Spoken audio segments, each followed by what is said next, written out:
right, let's get rolling.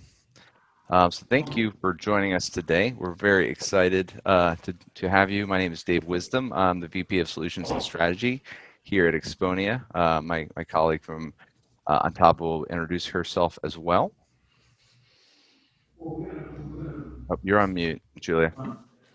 Apologies, thought I unmuted myself. Anyway, welcome everyone. Thank you for joining us today. I am Julie Filuso from Antavo, Loyalty Strategy in the team. Terrific. And we're also joined by our special guest, Tom. He'll have a chance to introduce himself later as part of our roundtable. So just to jump right in, we really want to make sure that everyone here is going to get a lot out of today. So we'll briefly talk about who Antavo and Exponea is, are as companies. We'll really then jump into challenges that all marketers are facing, both in and outside of this pandemic we find ourselves in, and the things that it accelerated. We've also really want to talk to you today about how you're combining what Exponea calls a customer data experience platform, all right, with loyalty programs to increase customer love. Customer love, we're finding, is the basis, right, for retention, loyalty, additional spend, but most importantly, basically long-term viability for companies that are using these technologies. We'll then hold a roundtable with BrewDog, with Tom, and then we'll open it up for Q&A. Just so you know, a question will pop up during the webinar that will basically ask you why you arrived today and what you're hoping to achieve. Let's see.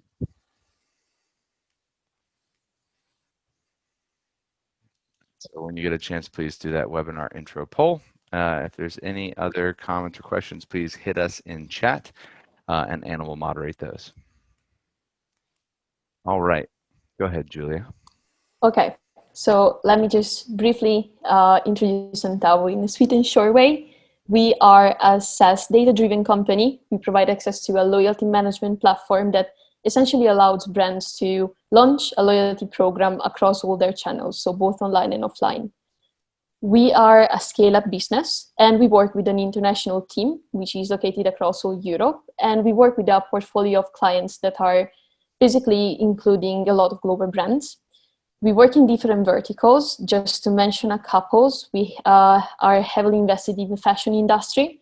We have clients such as Luisa Vieroma and the Benetton Group from Italy and the N Brown Group from the UK. But we also operate in other industries like the FMCG vertical. We do work with Pepsi, Beer Oak, a brand of InBev, and with BrewDog that we have the pleasure to have with us today as well.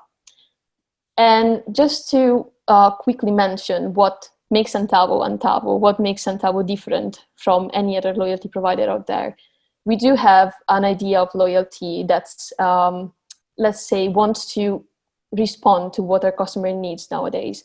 We believe that an approach to loyalty, which is just based on rewarding transactions with points and giving point discounts in return, it's not enough to create customer loyalty. To actually change customer behavior, we support the inclusion in a program of brand engagement, advocacy, and we support these activities with the functionalities of the product. And I hand it over back to Dave to talk to you a bit about Exponea too. Terrific, thank you, Julia. So just to briefly reiterate, Exponea is a customer data and experience platform. So we're doing a mixture of customer data, which drives differentiated customer experiences. We were founded about 5 years ago. We have a team of about 260 plus employees, right? We have over 250 clients. We also focus historically on global retail and hospitality with additional extensions into travel, consumer and packaged goods, and a variety of other platforms, which continues to accelerate. We'll talk about patterns there, also growing very quickly. Some of our key clients are Desigual, Yves Rocher, Misguided, Olokai here in North America, Sophology in the UK, and a variety of other clients in various verticals.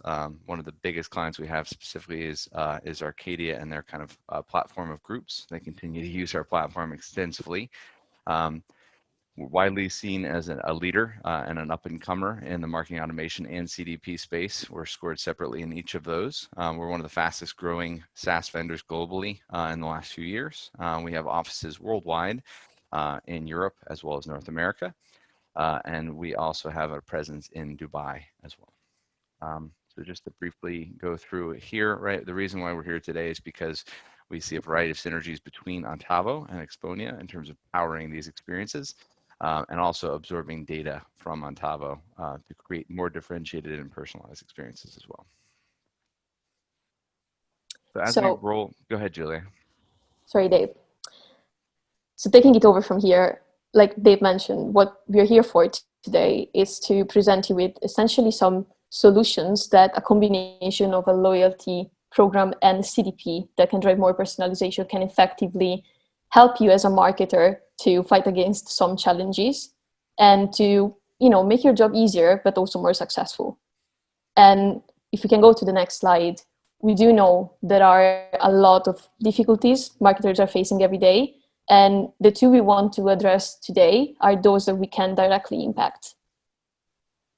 Let's take the first one, improving customer experience. Well, nowadays, customer experience is expected to be at its best by customers, and marketers know this. That's why there is still a customer-centric approach in marketing in general.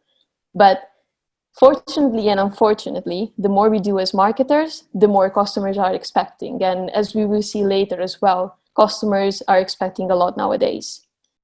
And what is interesting is that besides the huge attention to customer experience, not even 10% of brands feel like they are delivering enough to customers.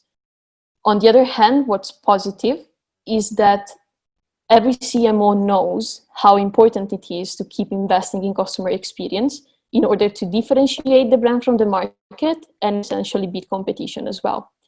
And if we go more in detail into this, marketing technologies nowadays are going up their hype cycle. What does this mean? This essentially means that not only marketing technologies are available, but they are being widely used by brands at a large scale.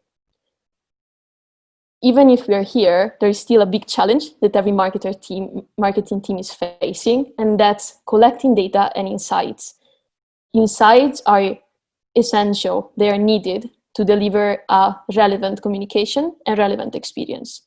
And relevance is key nowadays, because the more relevant the content is, the more likely the customer will pay attention to it, and we will be able to convert the customer.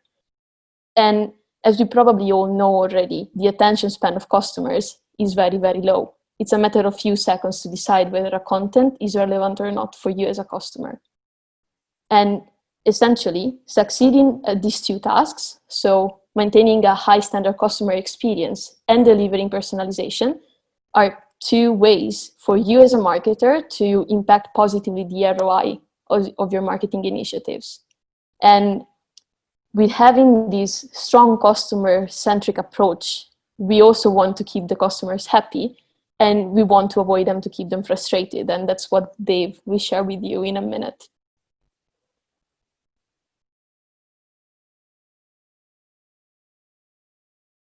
Dave, you're on mute. Sorry, I'm trying to avoid the Zoom crimes these days.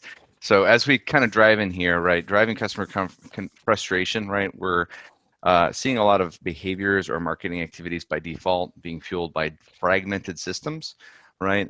Different systems for web, for email, for loyalty, for text, for SMS, right? Just a couple examples of what we're bringing to mind here is often companies are offering discounts after purchase, right? They're sitting in my home, right? And then I receive an even cheaper offer.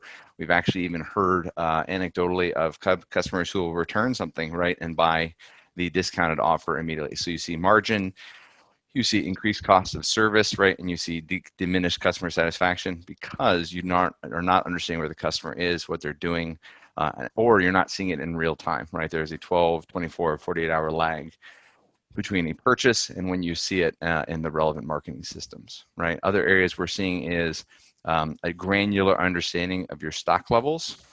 So it's all well and good to have a key product or a brand buzz around specific products, but if it's out of stock, you should not promote it.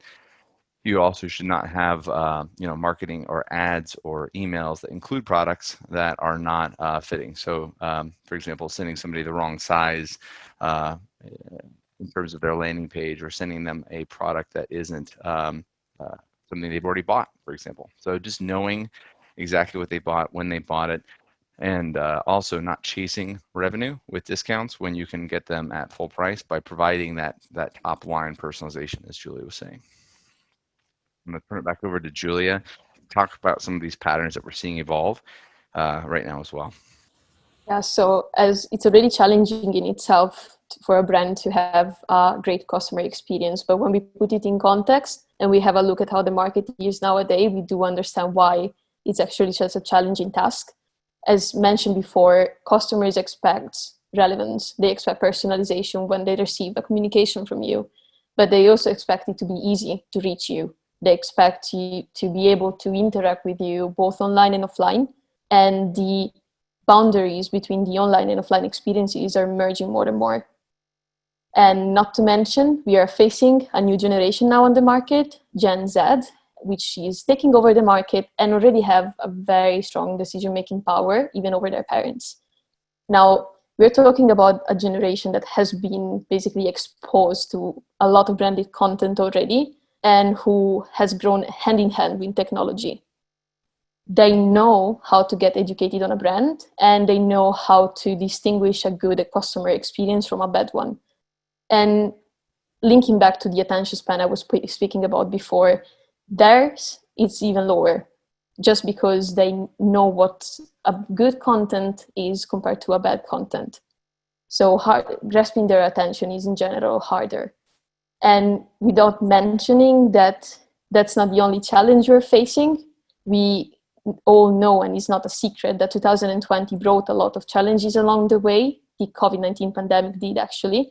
We all spent a lot of time at home, and we all got familiar with a lot of different digital tools, from video conference platforms that we have to use in our day-to-day work to the e-commerce stores where we have to do our shopping. And long story short, COVID-19 made the merge between online and offline experiences change in a much faster way than what we were expecting, because customers will expect that what they're experiencing online now will be mirrored in store once we come back to hopefully a COVID-free reality. So customers not only have evolved, but as said, they do expect a lot from you. But what does this mean for you as a brand? Well, in general, it means that you need to pay way more attention to the experience you're delivering. But if we need to break this down into 3 different parts, I would say that there are 3 different challenges to address. First of all, you need to understand who you're speaking to. You need to know what your customers like, what they interact with, what their spending power looks like. And to be able to talk to them in a personalized way, you need to collect data about them and basically connect this data in a customer profile that will allow you to have actionable insights. Once you collected these insights, you can turn them into a relevant content, into a personalized communication strategy, which means this will allow you to promote the right product through the right channel and eventually deliver the right incentive as well to favor conversion. And an increased relevance will obviously allow you to, 1, favor conversion, and 2, increase the spend of the customers as well. Now, at this point, we have engaged customers who are more or less transactionally related to your brand. And it is at this point that we can turn them into emotionally committed customers that are actually loyal to the brand and not just to the transactional incentives you might give them.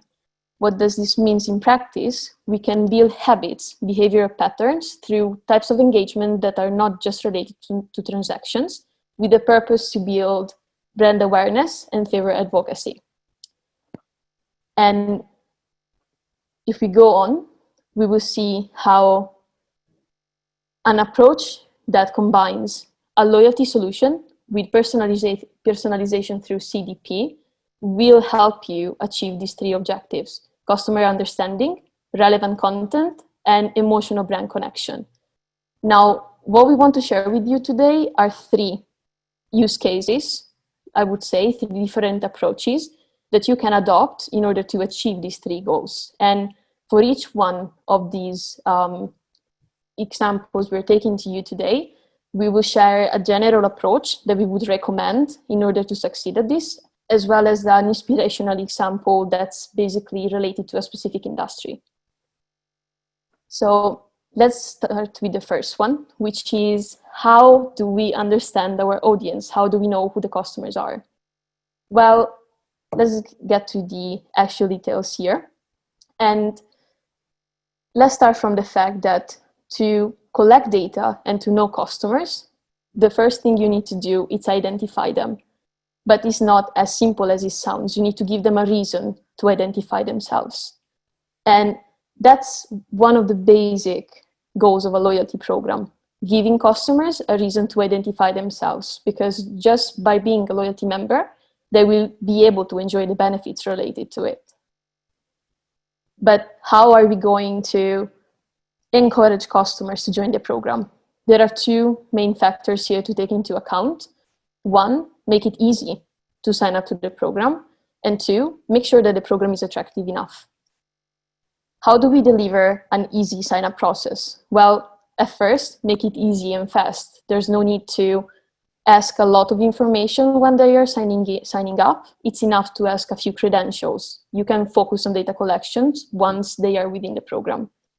Two, you should make it easy to access in all channels, even in your stores. And it's not as hard as it sounds. For example, you can place a QR code at the point of sale that will allow customers to access the sign-up page directly from the store through their phone.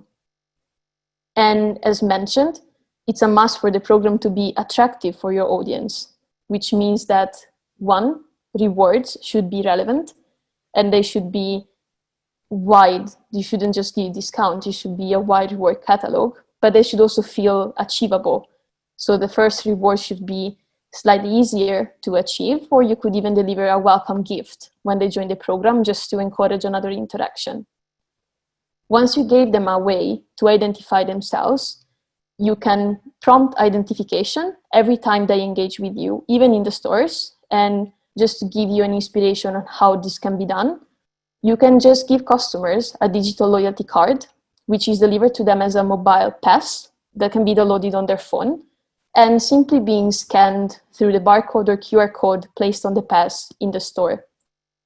So, long story short, a loyalty program gives you a way to, one, identify the customers, and two, give them a reason to always say who they are before interacting with you and collect data about them. Now, Dave will focus more on how you can connect this data together from different channels. Thanks, Julia. And I think one of the other key things is not only what are we offering in terms of incentives, but how are they responding, right? How are customers being tested with different offers, different incentives, as well as, where are they coming from? How much have they spent in their initial interactions? So you need to have a kind of a durable container to capture all this data, right? This is going to be a mixture of their, what we consider CRM data, who they are, where they are, their address, their phone number, things like that. But also, how many items have they browsed? What campaign did they last receive, right? Not every campaign will be loyalty focused. Some of it will be brand building. Some of it will be retargeting for cart or browse or category abandonment. And then also, what were the products that they were engaged with and looking at, right? We can then feed that data into loyalty programs, right? To say, hey, we noticed you were looking at handbags. Here is our handbag club or our handbag maintenance system or anything else that we have as a luxury or retail brand.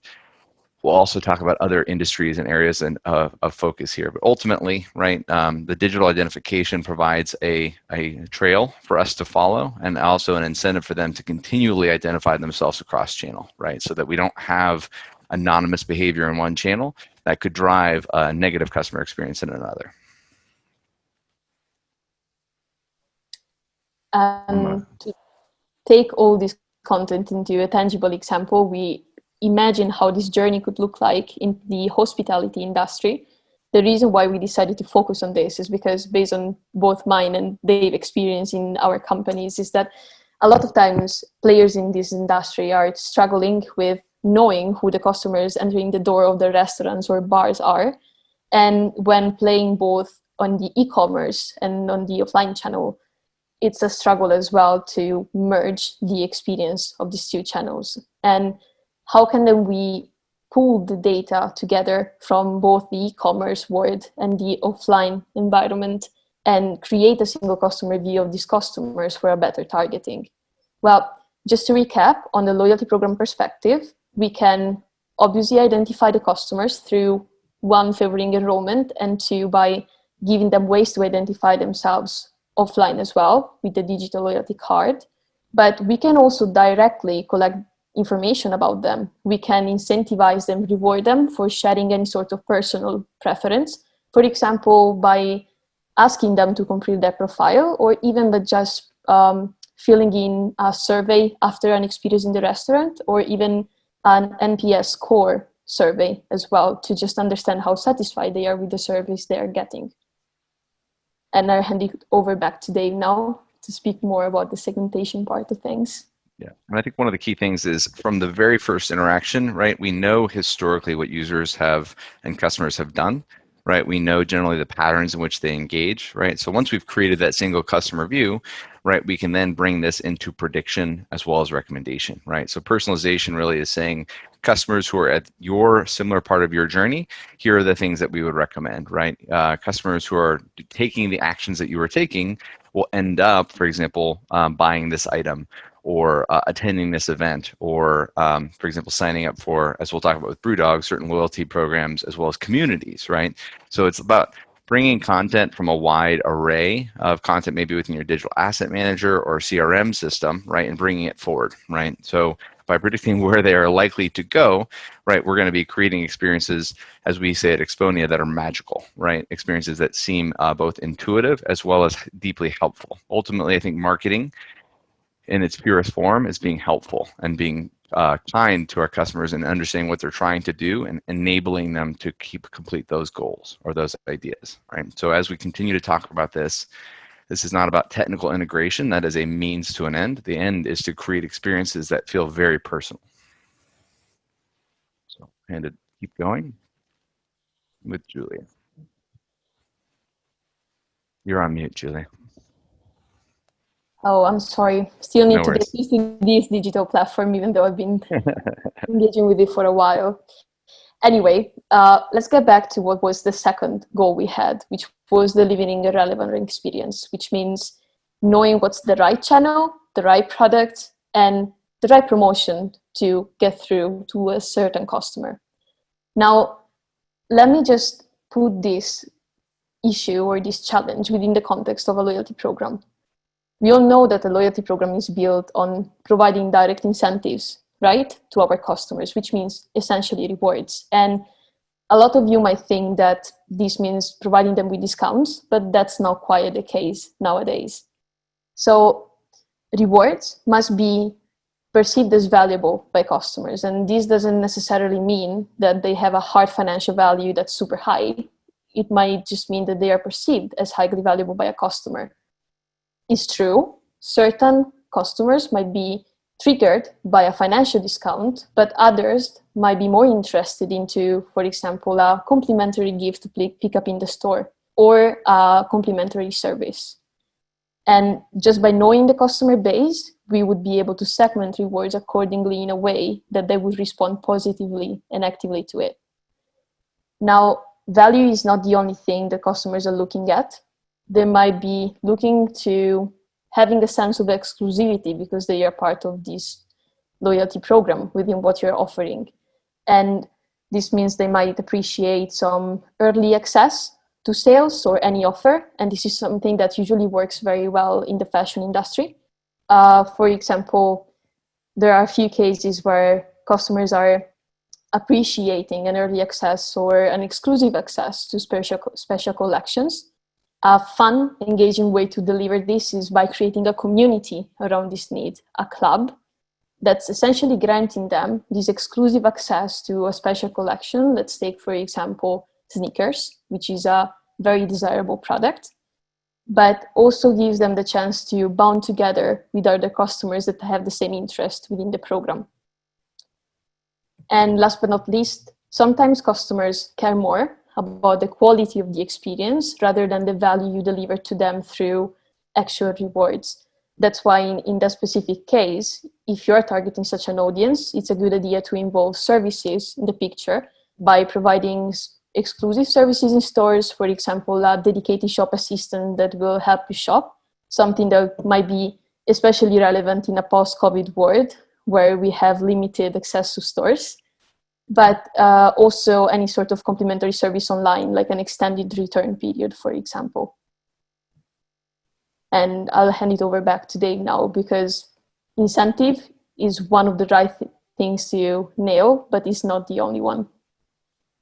Yeah, and I think it's also about leading the customer on the appropriate part of their journey, right? So customers now are telling us where they want to be communicated with, right, by interacting on those channels. So if we do send, for example, on a multi-channel onboarding journey into this club, right, they might open email, they might respond to SMS, yes, no, opt in, opt out, right? They may open push notifications, right? And being able to kind of test the channel by saying, all right, we tend to get higher engagement from push, but we tend to get more conversion or more engagement with the club when we send long form emails.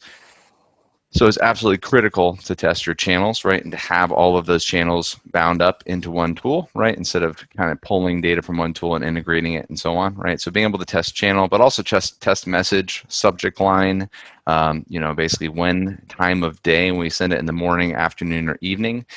We all kind of have experienced what a blurred day looks like between work and home life and things like that. So being able to test that and also predict what time is most likely to draw in engagement based on what we know about them.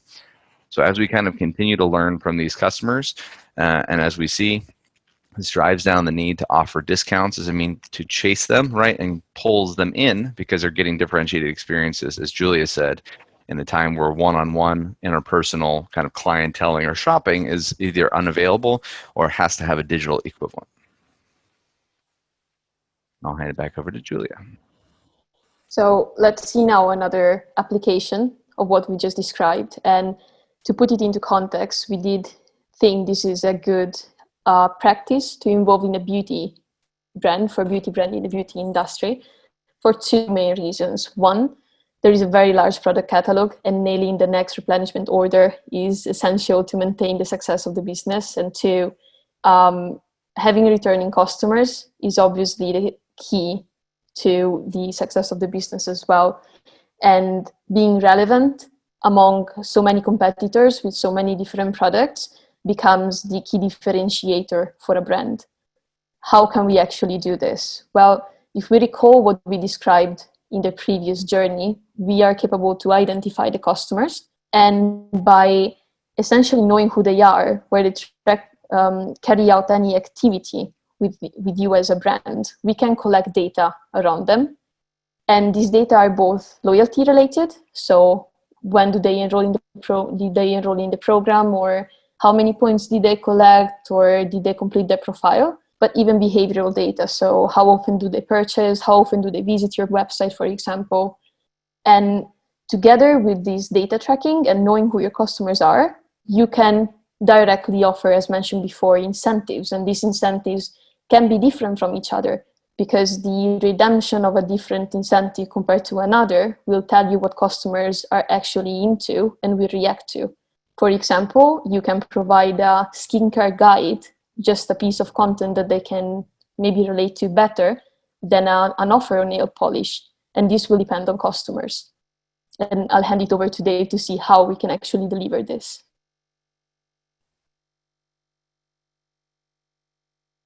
Mute. There we go. When we continue to think about this, right, it's not to reiterate this too specifically, but also there are things like customer lifetime value, recency, frequency, and monetary. These are all things that are native, for example, to Exponea, right, that are often being done by external teams, right, that they're having to replicate efforts.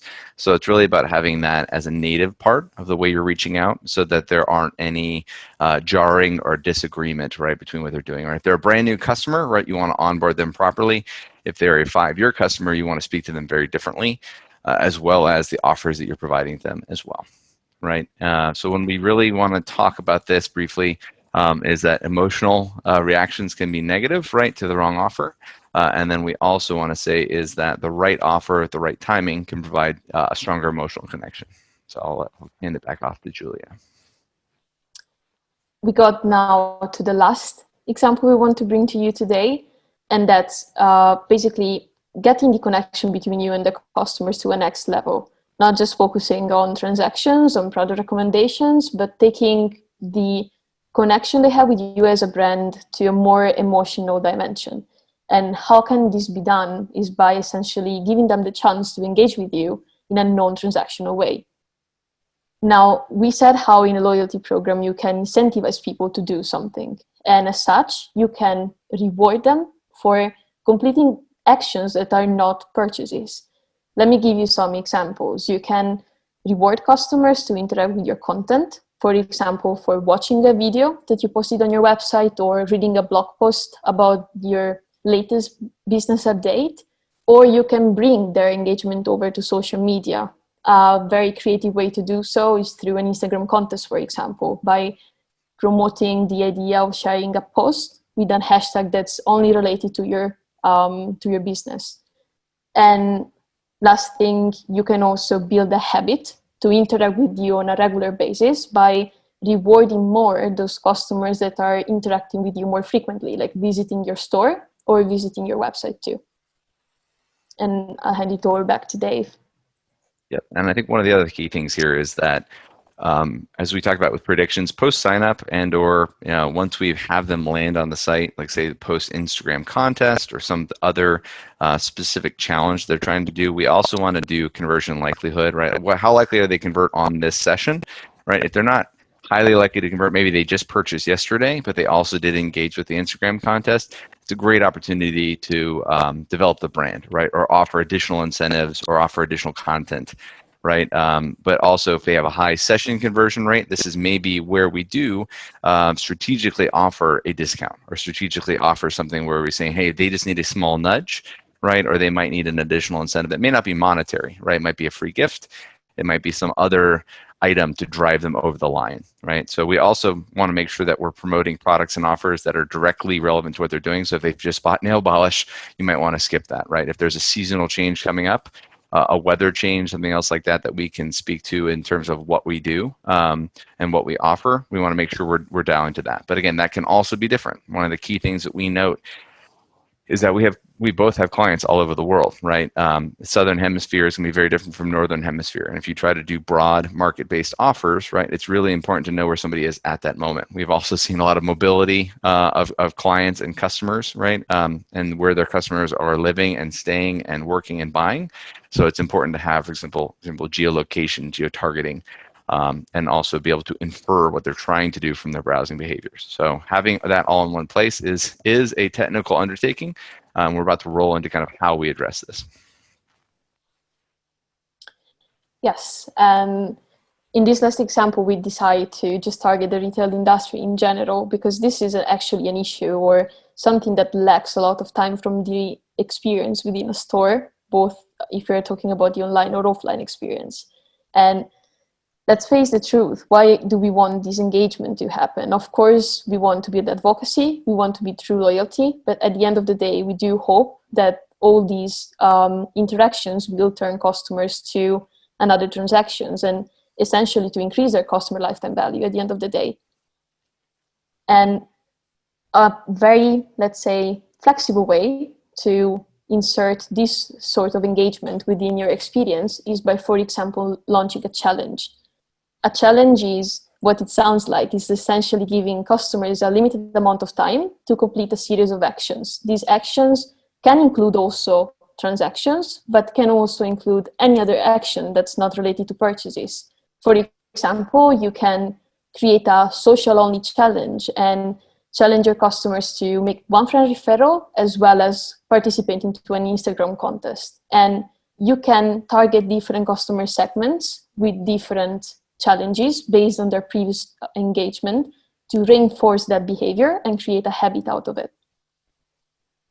And I'll hand it over back to Dave to finish up the journey. Yep, and as we continue to see these challenges completed, right, this provides more data for us, right? Challenge completers might be for example, a key segment, right, to reach 6 months later, 6 weeks later. It might be something that we can retarget in real time with a specific offer, right? So it's all about having the data available as to what's going on, right, in real time so that we can determine when is the best way to retarget it. We also have seen patterns emerge and change, right? In March and April, we had different patterns of behavior. As the year has progressed, we've seen some customers revert to the norm, but a lot of customers are staying online or staying in very specific ways of interacting with you as a brand. So it's important about having real-time flexible data for that as well.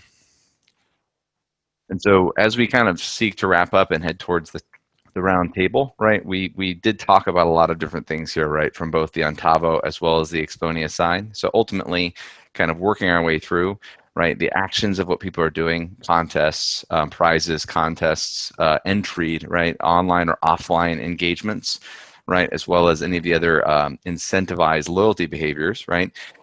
We also want to combine that, for example, with any of the other tiers, points, offers. So this is all one continuous system that we want to sync, right? As we observe it in Exponea, right? We're going to be adding them to segments of people that are on the verge of earning a new tier, right? We want to say they've engaged mostly with email, right? And they've also, for example, engaged with specific products or product classes or recommendations, right? When we continue to seek to manage each of these, right, and kind of provide loyalty touch points, right, we want this to evolve with them over time, right? We don't want to have an undifferentiated loyalty experience. So it's important really to be able to synchronize that data and bring it forward in real time, right? With Exponea, right, we enable that, right, loyalty as well as a variety of other first-party data, right, whether it's natively ingested from front-end website, ingested from other customer data integration platforms, such as Segment or various other platforms, right? We really do not differentiate as to where that data comes from.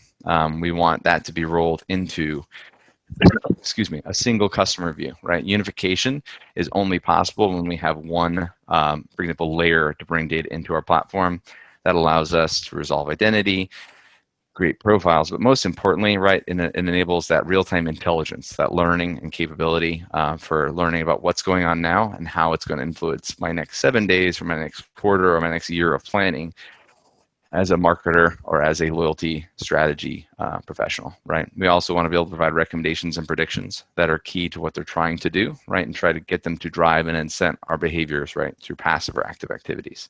And then ultimately, it's all about bringing it forward right into the channel of choice, right? Omni-channel, directly on the website within apps, and then also doing recommendations, blocks, whether it's top selling, top trending, top driving behaviors, right? In the channel where the client is most likely to engage with them, right? So with Exponea, we enable email communication, we enable web experiments in real time, right? That are natively integrated into your site with your brand, right? We also have website overlays where we can capture data, capture information, sign people up for these loyalty programs natively as well.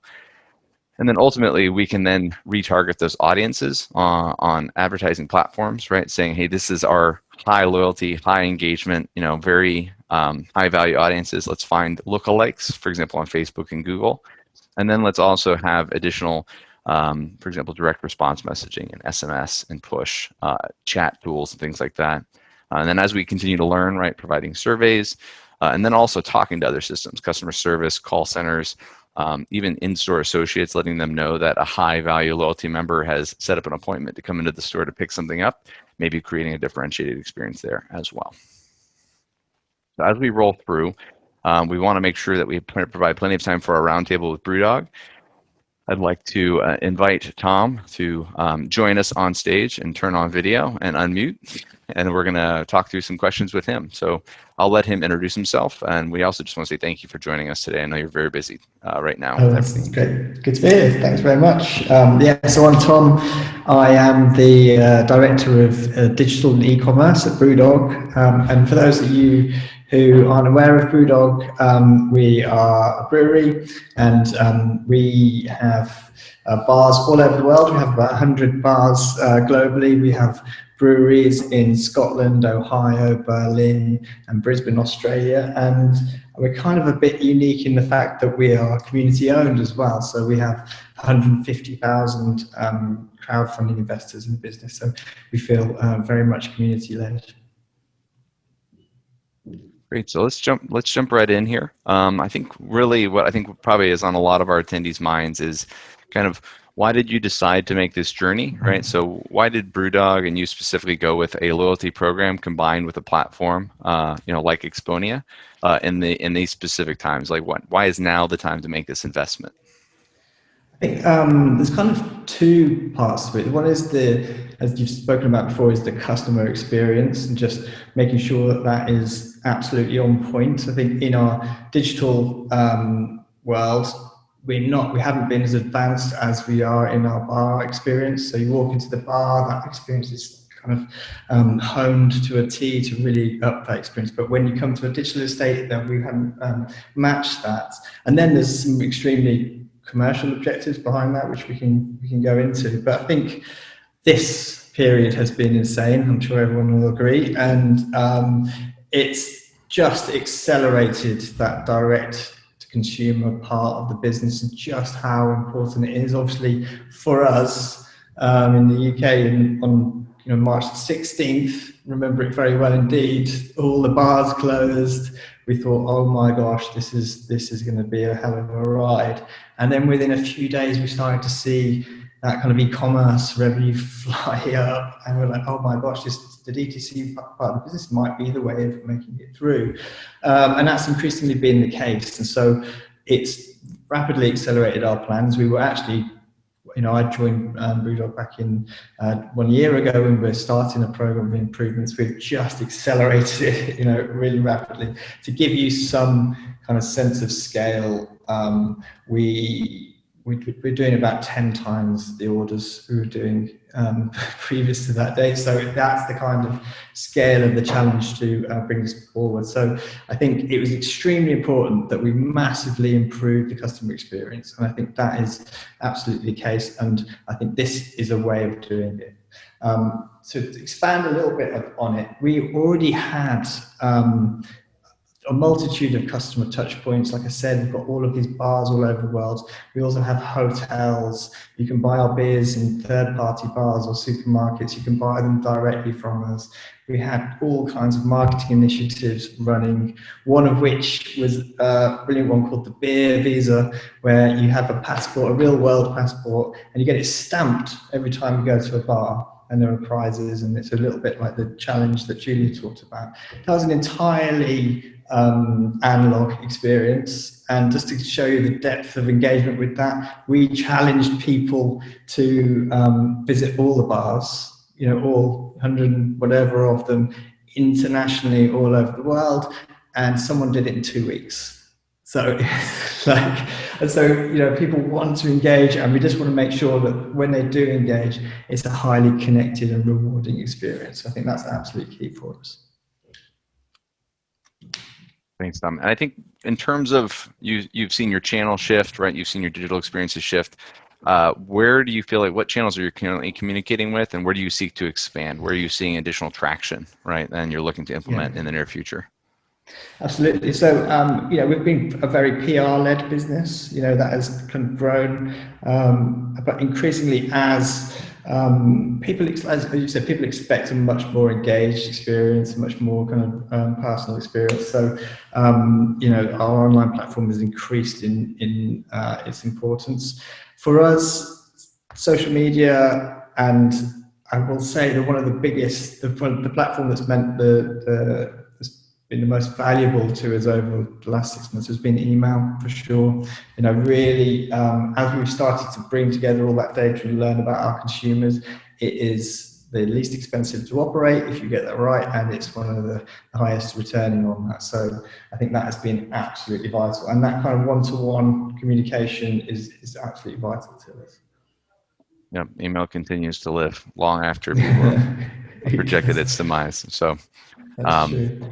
And then in terms of the challenges that you're aiming to solve now, right? Like with all the things we've talked about today, what challenges have emerged beyond the obvious, physical nexus within bars, right? But what other challenges are you trying to grow, and then what are you hoping to achieve with in terms of the way you're addressing those?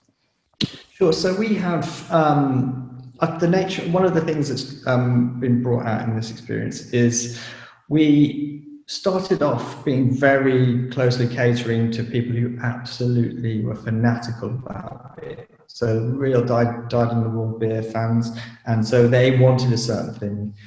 As we've grown, we've started to see new cohorts of people coming in, And, you know, we can't talk to them about beer in the same way that we talk to our beer geeks, because it's a different frame of language. So we want to welcome those people in. So one of those things is kind of how do we talk to our different customers in the right way, with the right message at the right time. So that is one of the key aims, is to make sure that personalization is not just kind of where are they in the journey with BrewDog, but where are they in the journey of enjoying beer, and what is the most important thing to say to them, and what's the most important thing to show to them next.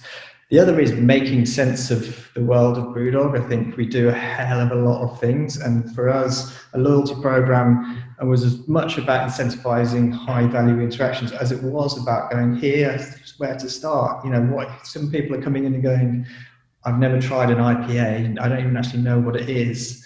So maybe the first thing to tell them is, what is it and what would you expect? Or which beer would you might like to start with? Or if you like that beer, you might like this beer. So there's really a strong sense of kind of guiding them through the world of BrewDog at any one moment. And then, of course, there are the very commercial objectives. Like, it is undoubtedly cheaper to retain a customer than it is to acquire them. And I don't know if anyone on the call is aware, it's about to get a lot more expensive to acquire them as we go into Q4. That is, you know, we're already seeing that bidding war starting to kind of peak as we go into that peak gifting season, Black Friday, all of those shenanigans. So, you know, having a strong database, having a strong sense of who is it and what kind of, how do you tailor your offer, you know, that's informing for us what product decisions we make, what kind of beers we make, what how do we package them, and then how do we communicate with people. So that is absolutely key. It's way cheaper for us to talk to those consumers than it is to bring them into the fold. And as we do, you know, it basically just gets richer and richer as time goes by. So the more data we bring into that platform, the more ways we can learn about our consumers, the more cost effective our marketing plan is. And also, you know, it's to the point earlier, you know, you have, when you're going into acquisition marketing, there are only so many levers you can pull. You know, discounting is extremely effective, and, you know, promotions are one way of getting a message in front of. But actually, if you've got someone into your experience and you're kind of learning about what's important to them, you can do that without kind of bringing down those margins. Whether it's like, they really love free shipping, or they really want to get the product quicker than everyone else, or they want to be told first about when this limited edition beer is coming out, or whatever it is, we can learn those preferences and tailor accordingly. So it also changes your P&L. So just from a very, very, very simplistic perspective, you can see we can sort of depend on this level of business returning to us. These are the lifetime values of these consumers. So actually, I can divert that marketing spend to acquisition or whatever it is. So it kind of makes your business a little bit more robust. Yeah, I think we're seeing this across our business as well, right? Many clients are trying to accelerate their purchase of a platform like Exponea, right, along with Antavo, so they can take advantage of Q4. We're also having to see deals that are doing that would have taken months before.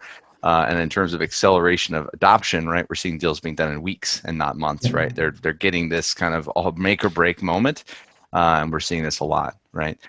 Because they're currently missing the mark. So in terms of like personalization and like what loyalty will, what do you feel like it'll do? I think maybe just to really expand upon that, what are customers expecting of that, and what do they consider to be the best form of personalization, right? Is it knowing them? Is it sending them things? Like, what do you think is the best form of that right now? It's interesting because it won't be the same thing for everyone. You know, I mean, obviously it's personalization, but I mean, some people do want offers, right? And so you can look at those segments and you can see, okay, they're going to respond very well if this particular product comes on offer, and I'll target them. But other people, we're looking at things like one of the projects that we're working on currently is beer education. So we have a video platform where people can, much like masterclass.com, come and learn off the best brewers to learn about what's great about beer in a way that someone might take a wine appreciation course. And so actually that kind of knowledge and the kind of social value of that, from them being able to express it to their friends, is more important than kind of a discount, a 5% discount on a product over here. Or I think, you know, that the universal sense of belonging to a community is unbelievably important. You know, it's so powerful. Like I said, we have 150,000 crowdfunding investors. Some of them are there to, you know, try and make some money on in the return on their investment. Some of them just want to be part of this thing, and that means we invite them every year to our annual general mayhem, our AGM, and they come along and listen to music and have beers and try all the latest beers with people who like the same thing. You know, one of the things that people really frequent with us is the forum. You know, and those people that meet chatting with each other on that forum, they're meeting up in real life and going for beers on the local bar. So I think, you know, that element of community is absolutely vital. And, you know, when I hear someone say, oh, you know, we've got a great community because we've got 2 million Facebook followers, I'm like, that isn't the community, right? They have to probably interact with each other. They've got to have a sense of purpose, a sense of joint enterprise. So I think, yeah, that's vital, and something that you can do and reinforce the values of with a loyalty program. And in terms of soliciting, I guess their ideas, thoughts, wishes, people I think are looking for a way to be heard right now, because I think there is, like you said, a fair degree of isolation that, you know, that continues to ebb and flow. So how are you kind of collecting their ideas? Like, are you crowdsourcing certain ideas for things that you're trying to do? Like what are some examples of how you're collecting information?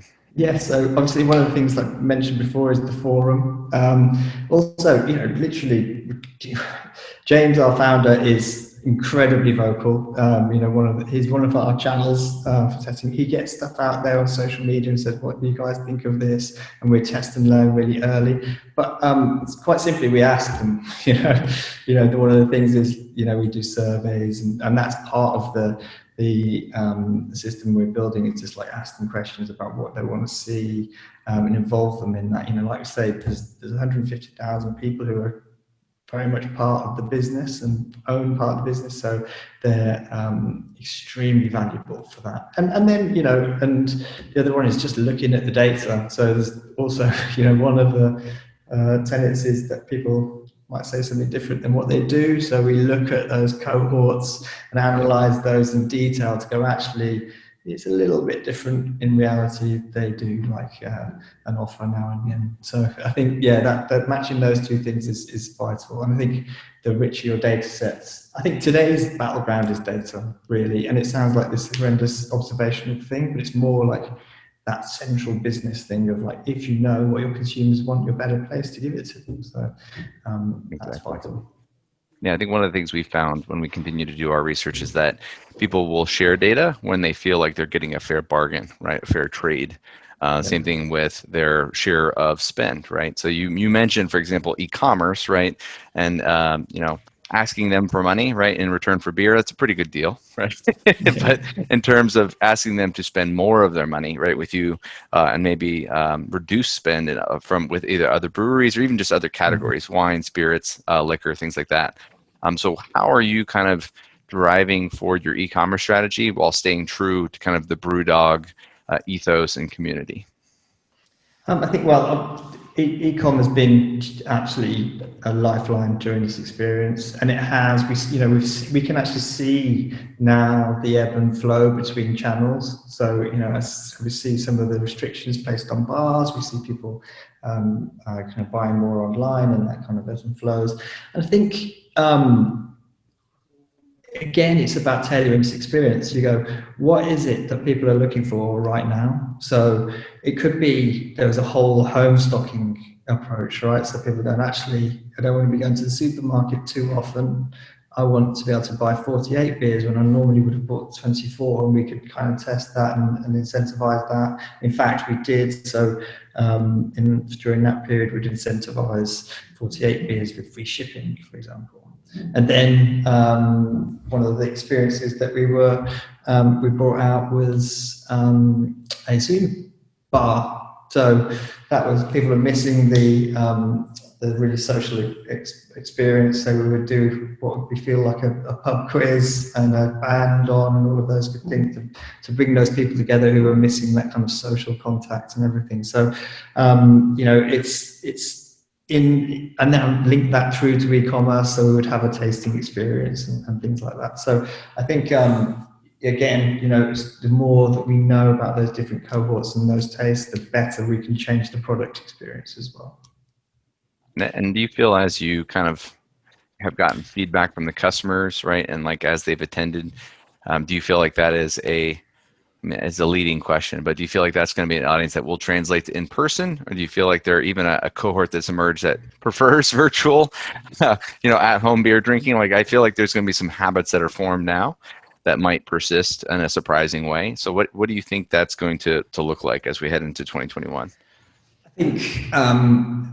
I think in those ebbs and flows, like I say, what we're seeing is there's a much larger base which is retained in direct to consumer and digital. There's no two ways about it. Like when I talk about that tenfold increase, it remains today. So I think we're seeing a permanent shift in user behavior. I think people will definitely always want that in-person experience, but I think for those who hadn't been using online so frequently, those habits will stick. So it becomes another part of their repertoire when it wasn't there at all. So I think that's the way. I have to look at this as my whole business isn't just e-com, it's retail, it's the hotel, it's everything. So we want to have a balance where all of those things are important. But I think absolutely key is now harnessing what we've learned from both of those spaces and connecting it. They were completely two different unconnected worlds, whereas the same person going to the bar, but it would be entirely different person for us. I think if that person walks into a bar and the bar person knows a little bit about them enough to say, hey, you like this kind of beer, we've got this new one on tap, then those two worlds are supporting each other and still keeping that human hospitality experience. So I think that is the next stage as we come out of this. All right, we have two questions from the audience here. Just want to make sure we take a few moments here before we wrap up. But what do you see the difference between brand loyalty and kind of program loyalty, right? So obviously the wider BrewDog brand, but then in terms of, I know there's always people like, for example, in pre-COVID, I was an airline enthusiast, right? Because I traveled a lot for work, right? So they let me do, frankly, sometimes irrational behaviors to get more miles or to get, a pass to this or that. So like, how do you ensure that the program loyalty continues to perpetuate into kind of brand loyalty and brand kind of, call it love, if you will? Sure. Well, I think you've got to balance those two things, the commercial and the customer experience, right? So your first starting point, when you're looking at loyalty programs to go, like, where are all my high value interactions and how do I incentivize them? And that's a very fair lens at which to look at this through. But I would also go, what experiences and interactions emphasize my values and the things that are important and different about my brand? And as long as you've got good, and the perfect one would be that those two things intertwine and overlap. But I think, you've got to make sure that loyalty isn't just about the points, or the badge or whatever it is. It's like that in essence, it reinforces what is different and great about your brand. And so that has to be a lens through which you look at it. Yeah, I think you answered the second question, right? By seeing them early and seeing the patterns, right? The other question was like, basically, how do you use the technology integration to spot people earlier, right? And also to link online and offline. So I think you kind of actually answered that in passing. So I know we're right at time, and I want to make sure we honor your time and calendar. So one, thank you very much for joining us. I know, as you said, you're a very busy guy right now with all of the challenges right now. Also want to thank my colleague, Julia from Antavo, and Ava and Anna for facilitating from our side as well. If there's any other comments or questions, please let us know, right? We will also be polling you and sending you a follow-up as well following this webinar, especially considering what you answered in terms of the webinar question of what you're looking for today. But again, thank you so much all for your time. If you have any other questions, please visit our website. And feel free to reach out to us as well. Any other closing comments from Julia? Thank you all for participating, and thank you, Tom, as well, for being here with us. And great to hear about the BrewDog journey as well and being a part of it. Terrific. Thank you again. And I hope everybody has a great day. Stay safe, stay well, and raise a glass when you get a chance. All right, cheers. Thank you so much. All right, bye-bye. Bye.